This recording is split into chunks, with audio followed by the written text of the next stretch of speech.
अस्सलामुअलैकुम वरहमतुल्लाहि वबरकातुहू।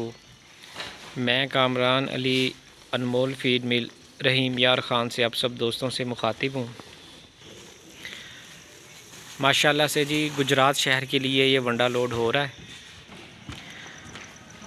गाड़ी माशाल्लाह जी गुजरात शहर के लिए लोड हो रही है। गुजरात में हमारे मोअज़्ज़ज़ कस्टमर जनाब फ़हद साहब, उनका माशाल्लाह से ये माल लोड हो रहा है। लड़के लोडिंग कर रहे हैं जी गाड़ी की। अभी कुछ ही देर में ये गाड़ी माशाल्लाह से गुजरात शहर के लिए रवाना हो जाएगी।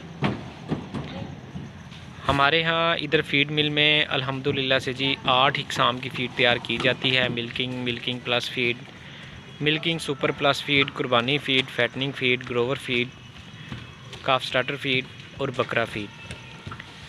अल्हम्दुलिल्लाह से जी ये सब फ़ीड साफ़ सुथरी और मयारी अशिया से तैयार की जाती हैं ताकि जानवरों की सेहत में बेहतरी आ सके।